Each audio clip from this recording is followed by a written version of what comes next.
My name is Arnold Derman, and this is the Photo Breakdown. Photo Breakdown is a podcast where I talk with a photographer sharing the story of a specific photograph, technique, or business win. I'm your host, Scott Weidenkivowitz, and this is the Photo Breakdown. Let's break it down. Hello, my name is Scott Weidenkivowitz, your host of Photo Breakdown, and today I am talking with my friend Arnold Derman. Hey, Arnold. How are you today? I'm doing great. Okay. So I like to ask my guests two questions that sort of help the listeners get to know the guest, you in this case. And this is going to be unrelated to photography. However, you could tie it into photography if you want. So if you could give your advice to your 16-year-old self right now, what would it be? Pick up a camera.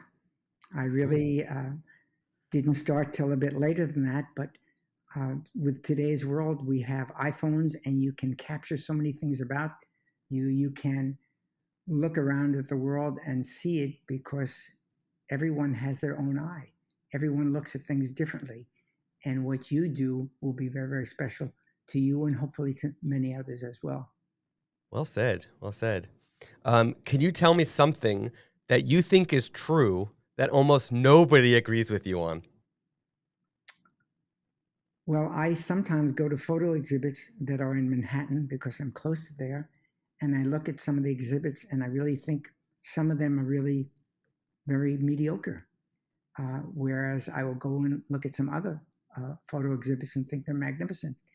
So everyone has a different perspective as to what's important and what's good.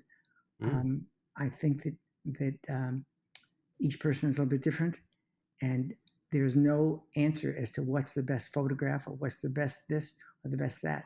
You have to find what's right for you. 100%. I mean, art is completely, whether it's a photograph or a painting or whatever it is, art is very personal to each person who's looking at it. The person who made the piece of art might think that it is one thing, and everybody looking at it could think it's something else, and it's perfectly fine because it's all a matter of perspective and to each their own view on it, really. So I completely agree with that.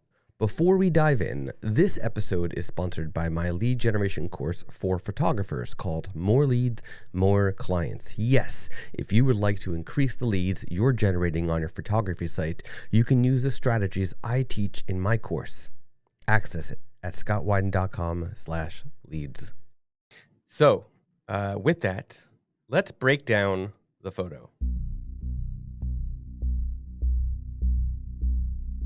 We're looking at a photo that is so you're going to share a bunch of actually what this is, but I'm going to share what I'm looking at right now is a photo of what looks like a villa on the water, and you're inside photographing out, and you're seeing this gorgeous, gorgeous teal water and a beautiful blue sky with clouds.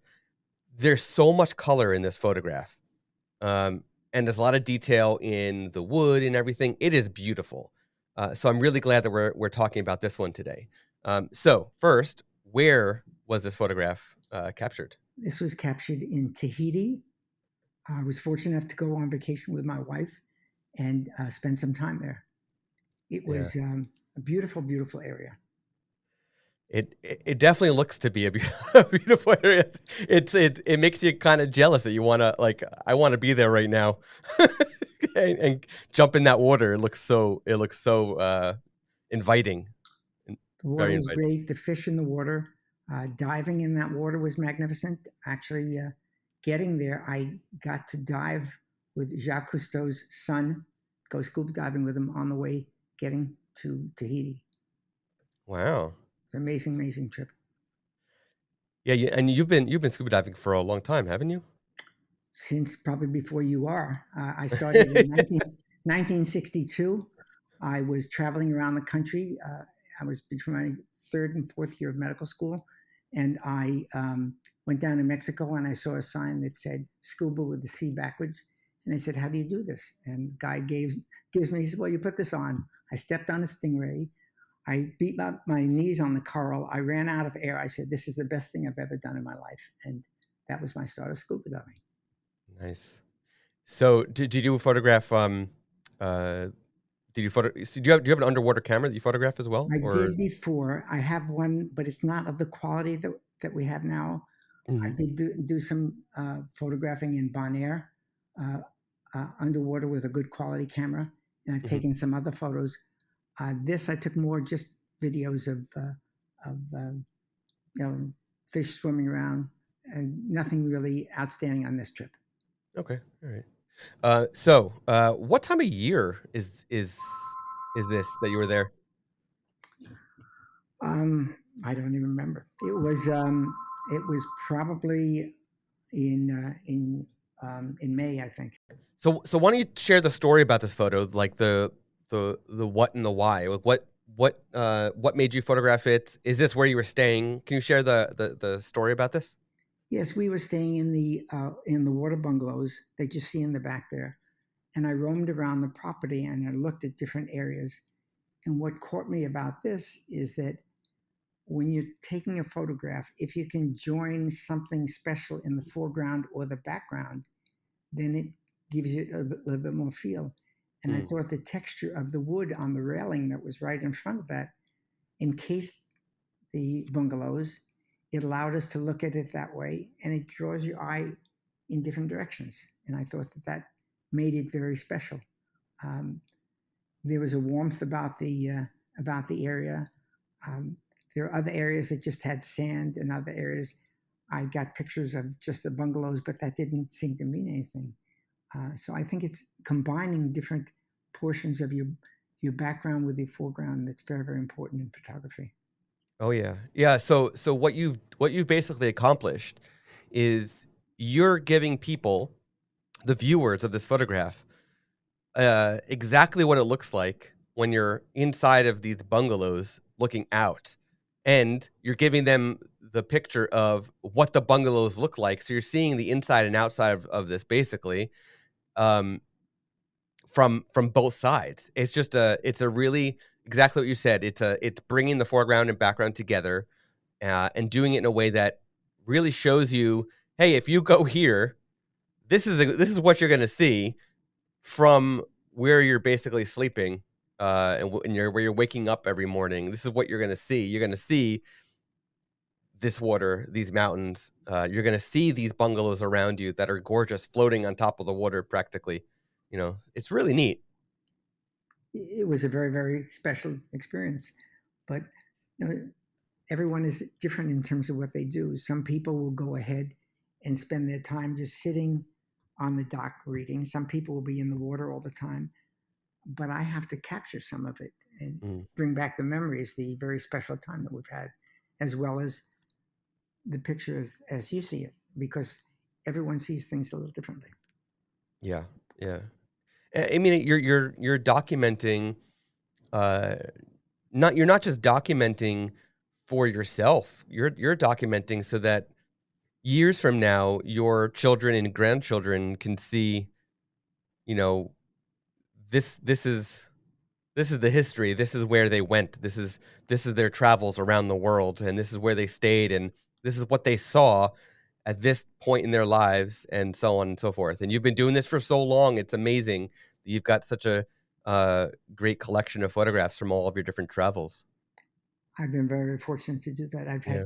a couple of photography trips with photographers as well, um, but we've traveled enough, certainly in the last number of years, that got to see a good portion of the country and the world, and hope to Yeah. do some more when COVID eases up a bit. For sure.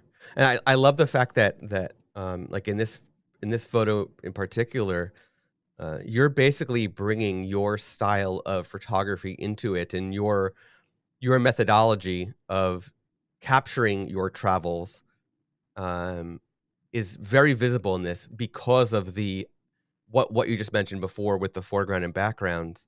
Um, this definitely portrays, a lot of what you've learned throughout your time with photography, and it's It's very, very well done, and just like the editing wise, it's just gorgeous. It's so colorful. It's very clear. You can see all the textures in the wood and in that like curtain shade screen on the left. um, it's just beautifully done, and it definitely tells a gorgeous story of your travel. Well, I'm very flattered because, you know, we do things, photographs I do really are for myself or Hmm. for, my wife thinks that I should do more with them, but it's really for me. And I'm my worst critic. I was told a long time ago when I was looking at different cameras, who's my worst critic? And I think the worst critic should always be yourself. Oh, It just 100%. encourages you to be better. Yeah. 100%. 100%. Well, thank you so much for breaking down this photo with me. I really appreciate it. I appreciate you spending this time to share your photo, to talk about your photo. Where can our listeners connect with you online? Well, I have a website on DermanMaster.com. It's on Zenfolio, Hmm. and it's welcome to receive. On the bottom of this, I believe there will be a listing that you can access the photo that Yes. we saw and Yep. one group of photos that is in that category. If you elect to see more of the photos, it does require that you put your email address in, but not for these.